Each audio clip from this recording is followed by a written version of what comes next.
भारत देश पूरी तैयारी के साथ है और इस पर वो संयम नहीं रखेगा जो सिंदूर 1.0 में हमने संयम रखा। इस बार हम आगे की कार्रवाई करेंगे और कुछ ऐसी कार्रवाई करेंगे कि हो सकता है पाकिस्तान को सोचना पड़े कि उसे इतिहास में भूगोल में रहना है कि नहीं रहना है। अगर उसे भूगोल में अपनी जगह बनानी है तो उसके लिए उसे जो स्टेट स्पॉन्सर टेररिज्म जिसको हम बोलते हैं, यानी कि उसका देश जो टेररिज्म को स्पॉन्सर कर रहा है उसे रोकना पड़ेगा। तो आप अपनी पूरी तैयारी करके रखिए और अगर परवरदिगार चाहेंगे, भगवान चाहेंगे, वाहेगुरु चाहेंगे तो बहुत जल्दी ही आपको मौका मिलेगा। उसके लिए ऑल द बेस्ट। जय हिंद। অপারেশন সিন্দুর ওয়ানের সময় আমরা যে রেস্ট্রেন্ট অর্থাৎ আমরা যে কন্ট্রোলটা দেখিয়েছিলাম, এরপরে যদি কোনোদিন এরকম ঘটনা ঘটে যে স্টেট স্পন্সর টেরোরিজম পাকিস্তান করবে, তাহলে কিন্তু আমরা সেই রেস্ট্রেন্ট, সেই কন্ট্রোল আর দেখাবো না। শুধু দেখাবো না তাই নয়, পাকিস্তানকে ভাবতে বাধ্য হবে, ভাবতে বাধ্য হবে যে তারা ইতিহাস ভূগোলে থাকবে না কি না। অর্থাৎ তারা শুধু ইতিহাসে ঢুকে যাবে না ভূগোলেও তারা থাকবে, এটা পাকিস্তানকে ঠিক করতে হবে। যদি পাকিস্তান ভূগোলে থাকতে চায় অর্থাৎ বর্তমানে থাকতে চায়, তাহলে পাকিস্তানকে ইমিডিয়েট স্টেট স্পন্সর টেরোরিজম অর্থাৎ রাষ্ট্র দ্বারা প্রযোজিত এবং পরিচালিত সন্ত্রাসবাদকে অবিলম্ব বন্ধ করতে হবে। যদি বন্ধ করতে না পারে বা না হয়, তাহলে আমরা এবার অপারেশন সিন্দুর 2তে যদি হয় তাহলে এমন জালওয়া দেখাবো, তাহলে পাকিস্তানকে ভাবতে হবে কিন্তু যে তারা ইতিহাসে চলে যাবে না ভূগোলে থাকবে, এটা পাকিস্তানকে ডিসাইড করতে হবে। আমি বলছি না দর্শক বন্ধুরা, এ কথা আজকে রাজস্থানে অনুপগড় নামে একটা জায়গায়, সেখানে কীরকমভাবে আর্মি প্রিপেয়ার্ড অবস্থায় আছে সেটা দেখার জন্য সেখানে গিয়েছিলেন আমাদের সেনাপ্রধান উপেন্দ্র দ্বিবেদী।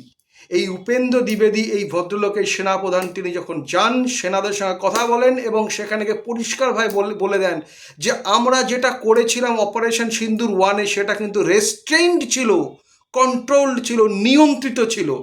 অর্থাৎ আমরা অনিয়ন্ত্রিতভাবে যেখানে সেখানে অ্যাটাক করিনি, আমরা শুধু প্রিসাইজ অ্যাটাক করেছিলাম। কিন্তু যদি পাকিস্তানকে চিন্তা করতে হয় যে তারা ভূগোলে থাকবে না ইতিহাসে চলে যাবে, তাহলে কিন্তু তাদেরকে আবার ভাবতে হবে, তাদের ওই স্টেট স্পন্সর টেররিজমকে বন্ধ করতে হবে। না হলে আমরা এইবার এমন মারব অপারেশন সিন্দুর 2 যদি হয়, কারণ সবসময় একটা প্রিপেয়ার্ডনেস রাখতে হবে, এটা সবসময় রেডি থাকতে হবে, যুদ্ধ পরিস্থিতি রেডি থাকতে হবে, এটাই স্বাভাবিক। কারণ একটা শক্তিশালী দেশ কখনোই নিজেকে আত্মসন্তুষ্টির জায়গা রাখতে পারে না, বিশেষ করে যেখানে ঘাড়ের কাছে পশ্চিম দিকে আমাদের পাকিস্তানের মতো দেশ আছে, পূর্ব দিকে সবসময় কথায় কথায় বাংলাদেশের মতো একটা দেশ যে ভারতের দোষ দেয়, নিজের দেশের অশান্তিকে ঢাকবার জন্য সবসময় ভারতবর্ষের হুমকি দেয়, যেখানে কথায় কথায় কিছু মানুষ একবার বলে সেভেন সিস্টার্সকে আলাদা করব, একবার বলে মানে কলকাতাকে দখল করব, এইরকম একটা দেশের লোকও যেখানে আছে, সেখানে তো অবশ্যই আর্মিকে ওয়েল প্রিপেয়ার্ড থাকতে হবে। এবং সেখানে গিয়েই এই উপেন্দ্র দ্বিবেদী আর্মি চিফ, এরা খোলামেলা কথাবার্তা বলতে ভালোবাসেন, এরা কোনো ঘুরিয়ে পিছিয়ে কথা বলেন না, এরা রাষ্ট্রনায়ক নন, এরা পলিটিশিয়ান না, এরা যা বলেন তাই করেন, এদের মুখের কথা থেকে কাজ বেশি চলে। পরিষ্কারভাবে আজকে বলে দিলেন অনেক হয়ে গেছে, এবার যদি বন্ধ না করো তাহলে কিন্তু অপারেশন সিঙ্গুর 2 যদি হয়, পরিষ্কার ভূগোলে চান্স পাবে না, একেবারে ইতিহাস হয়ে যাবে। ওয়ান্স আপন এ টাইম পাকিস্তান নামক একটা দেশ ছিল, এইরকম একটা গল্পগাথা লেখা হবে। সো পাকিস্তানকে চিন্তা করতে হবে তারা ভূগোলে থাকবে না ইতিহাসে যাবে। যদি ভূগোলে থাকতে চায় তাহলে তারা পজিটিভ কাজ করুক, নেগেটিভ না। দর্শক বন্ধুরা, আমি শান্তনু ঘোষ, জিওপলিটিক্সে আরও একটা নতুন ভিডিও নিয়ে আপনাদের সামনে। আপনারা যে ভিডিওটা প্রথমেই দেখলেন, সেই ভিডিওটা দেখলেন আর্মি চিফের বক্তব্য, এটা সমাজ মাধ্যম থেকে প্রাপ্ত, এর কোনো কি বলবো সত্যতা স্বীকার করা সম্ভব হয়নি, কারণ এটা আমি তো নিজে ওখানে উপস্থিত ছিলাম না, এটা সমাজ মাধ্যম থেকে সংগ্রহ করেছি, এক্স মাধ্যম থেকে সংগ্রহ করেছি এবং আপনাদের সামনে এটা রাখলাম। বিষয়টা হচ্ছে এই, গতকাল গেছে আমাদের বিজয়া দশমী, অর্থাৎ অসুর দমন দিন, রাবণ বধের দিন। রাবণ কারা? রাবণ সেই পেহেলগাঁওয়ে সেই গণহত্যার নায়করা।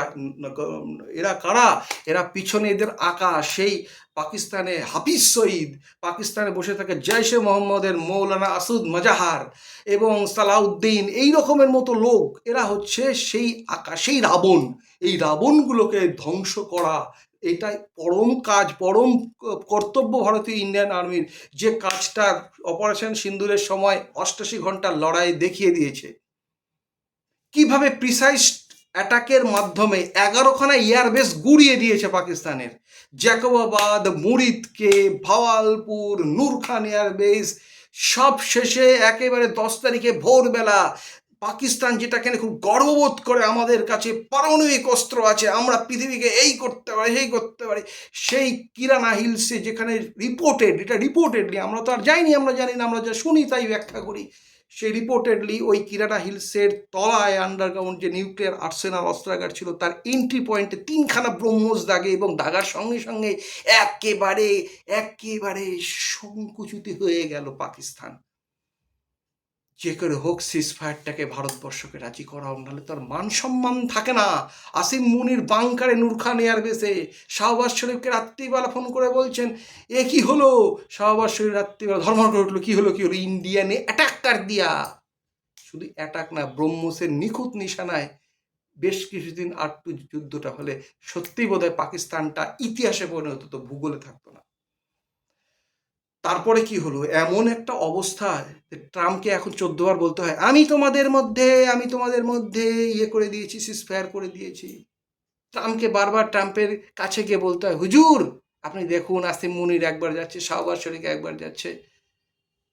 আমাদের ইন্ডিয়ান প্রাইম মিনিস্টার যাননি, কারণ যাওয়ার প্রয়োজন পড়ে না। মুখে কথা বলে কি হবে? কাজে কাজে উনি করে দিয়েছেন। ইন্ডিয়ান আর্মি কাজে কাজ করে দিয়েছেন। ইন্ডিয়ান আর্মি বিশ্বের 4th লার্জেস্ট আর্মি, সফিস্টিকেটেড উইপেন্সের আর্মি। তার সঙ্গে সঙ্গে এয়ারফোর্সের যে এয়ার মার্শাল, তিনি তো বলে দিয়েছেন 13খানা বিমান ধ্বংস করা হয়েছে। তারা সেই প্রমাণ দেখিয়েছে, হ্যাঙ্গারে থাকা C-130 পরিবহন বিমান ধ্বংস করেছে, রেডার ধ্বংস করেছে, এয়ার ডিফেন্স সিস্টেম ধ্বংস করেছে। সবই তো উপগ্রহ চিত্রের মধ্যে গোটা বিশ্বের কাছে তুলে ধরা হয়েছে। আর পাকিস্তান ধেই ধেই করে নাচছে, মাঝে মাঝে এরকম করে দেখায়, এরকম করে দেখায়। খেলার মাঠে আব্দুল রৌফের মুখে দেখাচ্ছে কি না 6খানা মিসাইল পড়েছে, 6খানা রাফায়েল পড়েছে, একটারও ফটো দেখাতে পারে না। এত মাথা মোটা, এত ব্রেনলেস ক্রিয়েচার যে এরা তাদের ওই কটা খালি এরকম দেখাচ্ছে। আরে কোথায় জোকার নাকি তোমরা? দেখাও ভাই, বিশ্বের কাছে দেখাও। অস্ট্রিয়ার একজন বিখ্যাত, আমি নামটা এই মুহূর্তে মনে করতে পারছি না, অস্ট্রিয়ার একজন বিখ্যাত যুদ্ধ সমর বিশারদ, তিনি বলেই দিয়েছেন ভারতবর্ষ ওদের প্রভূত ড্যামেজ করেছে, এবং সম্ভবত সিআইএ তার একটা রিপোর্টে এই কথাটাই তুলে ধরেছে যে তাদের ব্যাপক ক্ষতি হয়েছে। তাই জন্য ভিক্ষে করার জন্য একবার দৌড়াচ্ছে চীন, একবার দৌড়াচ্ছে আমেরিকা, একবার দৌড়াচ্ছে সৌদি আরবের কাছে। সৌদি আরবের সঙ্গে ডিফেন্স প্যাক্ট করার অর্থটা কি? আমি আগে বলেছিলাম, এই ডিফেন্স প্যাক্টের কোনো মানে নেই, কিচ্ছু মানে নেই। একটা খালি ভারতবর্ষকে একটুখানি থামানোর জন্য যে দেখো আমরা কিন্তু সৌদির কাছে চলে গেছি। আরে ভাই, ভারতবর্ষ তার ইন্টিগ্রিটি রক্ষার জন্য সৌদি কেন? যাকে খুশি, তুর্কি আসুক, যেই আসুক, আমার দেশের নাগরিক যেখানে ক্ষতিগ্রস্ত হবে সেখানে ঘর মে ঘুসকে মারেঙ্গে। যেমন করে 300 কিলোমিটার দূরে ওই অ্যাওয়াক্স বিমানকেও ধ্বংস করেছে কিন্তু Indian system, Indian army system. সুতরাং এবার কিন্তু খোলামেলা বক্তব্য যে সিন্দুর 1-এ যা আমরা রেস্ট্রেন্ট দেখিয়েছি, আমরা যে কন্ট্রোল দেখিয়েছি, সিন্দুর 2 যদি হয়, আমরা চাই না আবারও হোক, যদি হয় সেই রেস্ট্রেন্ট থাকবে না। পাকিস্তান হয়তো তখন ভূগোলেই থাকবে না। তাহলে পাকিস্তানকে ঠিক করতে হবে, তারা ভূগোলে থাকবে না, ইতিহাসে চলে যাবে। খোলামেলা বক্তব্য আর্মি চিফের। নমস্কার, আজকে এই পর্যন্ত। কেমন লাগলো ভিডিওটা? ভালো লাগলো অবশ্যই মন্তব্য করুন, শেয়ার করুন। ধন্যবাদ।